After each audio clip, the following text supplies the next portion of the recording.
Dans une précédente vidéo, nous avons vu comment la SCI pouvait s'avérer pertinente pour l'acquisition d'une résidence principale en union libre et en présence d'enfants d'un premier lit. Si tu ne l'as pas vu, je t'invite à en prendre connaissance, c'est ici.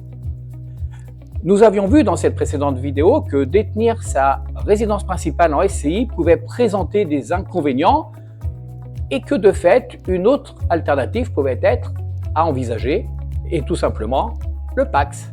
Ah, le PACS, un scénario enchanteur. On en parle tout de suite, après ça.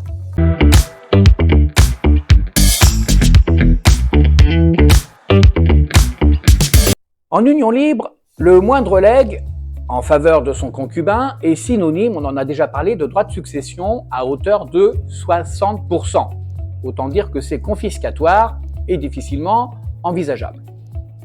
A l'inverse, avec le PACS, combien même le partenaire de PACS n'est pas héritier, si je fais un testament et que je lui lègue du patrimoine, c'est sans frais, gratuit, zéro, nada.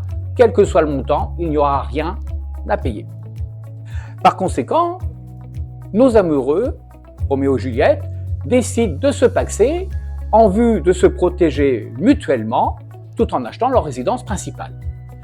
Ils rédigent chacun un testament et se lèguent simplement l'usufruit de la résidence, de la demeure, à l'autre. Donc chacun se fait un testament. Au premier décès, qu'est-ce qui se passe ? Les enfants héritent de la nue propriété et le partenaire de PACS survivant reçoit, par testament, l'usufruit. On se retrouve un peu dans les mêmes schémas qu'en SCI, mais sans les inconvénients de la détention de la résidence principale, dans le cadre d'une SCI. Quoique, attention au montant à léguer à son partenaire.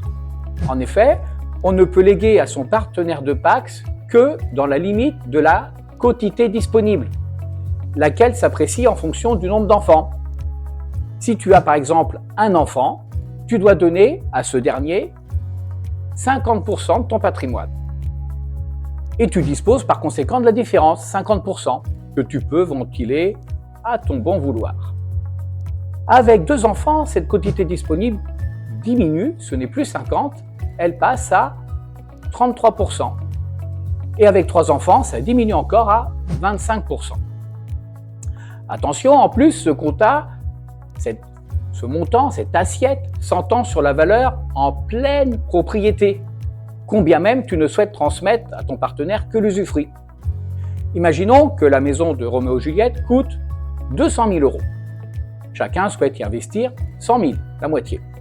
Eh bien, pour transmettre l'usufruit sur 100 000, avec un enfant, ton patrimoine devrait être supérieur à 200 000. Si tu as 2 enfants, il te faudra détenir un patrimoine d'au moins 300 000, et avec 3 enfants et plus, il te faudra détenir un patrimoine d'au moins 400 000 €.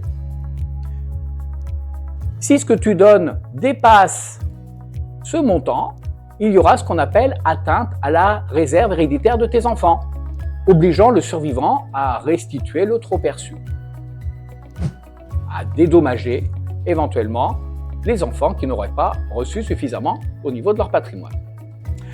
Autre déconvenue éventuelle, mais cette fois-ci entre nos 2 amoureux, un testament c'est personnel, il est individuel et de fait il peut être modifié, annulé à tout moment sans que l'autre en soit informé. Une fois qu'il y a eu le premier décès, que se passe-t-il si les enfants veulent forcer par exemple la belle-mère à vendre ? Est-ce qu'ils peuvent mettre en avant l'article 815 du Code civil, comme quoi nul n'est censé demeurer dans l'indivision ? Non, ils ne pourront pas parce qu'ici nous ne sommes pas en indivision, nous sommes en démembrement. Pour être en indivision, il faut que chacun ait la pleine propriété. Donc s'il y a un usufruitier et un propriétaire, ils devront se mettre ensemble d'accord pour vendre. Si un seul des 2 veut vendre, ce n'est pas possible. Néanmoins, c'est vrai que le nu propriétaire a le droit, s'il le souhaite, de céder sa nue propriété à un tiers, et ce, sans l'aval de l'usufruitier. Voilà, avec le PACS, Juliette peut rester dans la maison, les enfants ne sont pas privés de leur héritage, ils devront simplement attendre le second décès pour hériter. Au second décès, Les enfants héritiers de part et d'autre de Roméo comme de Juliette devront cette fois-ci s'entendre, se mettre d'accord pour vendre le bien. Et là d'ailleurs, ils seront cette fois-ci en indivision. Ils pourront, en cas de désaccord, mettre en avant l'article 815 du Code civil. Mais attention, on en est toujours dans ces conditions. On constate que SCI ou Pacs, difficile de savoir quelle est la meilleure solution. À chaque fois, on aura des avantages et des inconvénients.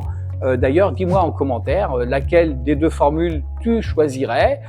Est-ce que Roméo aurait pu envisager autre chose? Pourquoi pas? Il aurait pu envisager par exemple un legs graduel ou résiduel, mais ça, ce sera l'objet d'un autre épisode. Restez connectés et à très bientôt pour de nouvelles énigmes juridiques. Au revoir.